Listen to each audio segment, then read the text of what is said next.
The Getting to Implementation project is a national multi-year initiative.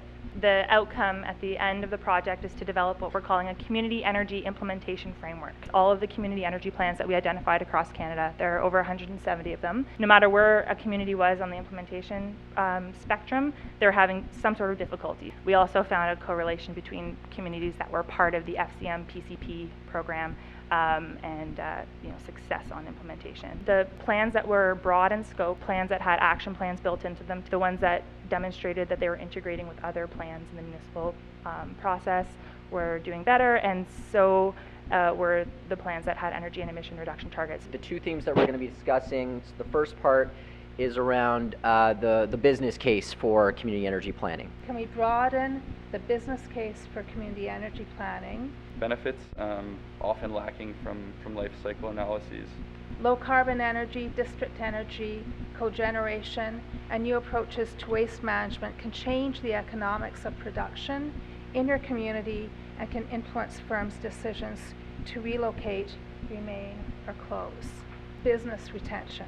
You can also start to create a bit of a cluster effect. The increased physical comfort of the work environment leads to improved employee productivity, really a core element of revitalized neighborhoods.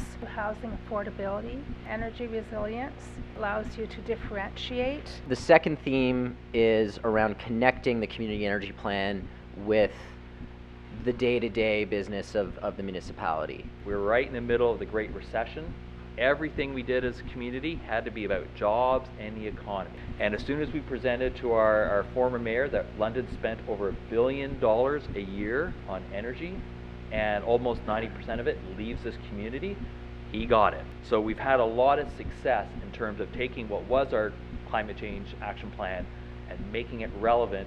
So lessons learned, use consultants to do the really hard math. But when it comes to writing your plan and talking to stakeholders, try to do as much of that yourself. You can start off with simply just what I call the 3 emails inventory to your gas utility, your electric utility, and to Kent Marketing. Mapping gives you a much more finer detail, but really it's the cost-benefit stuff that really helps drive these plans. 70 acres of net zero is a game changer project. So here's our location.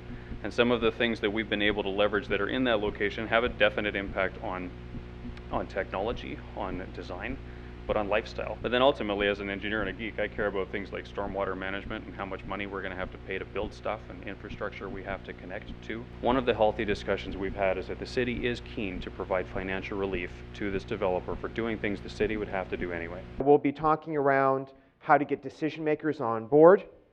What does it look like when you get local economic investment strategy moving forward as it relates to energy?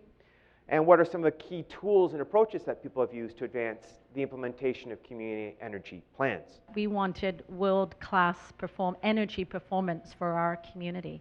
And so in making that decision, you have to go the transformational route. But we couldn't get there without looking at thermal, looking at the heat that was being lost by centralized generation, and the heat that was being lost in our community. From what I've seen, various drivers, whether it's internal within the community, helping to push them along to take action, or externally within kind of their broader community, their peers, the province, the federal and international levels.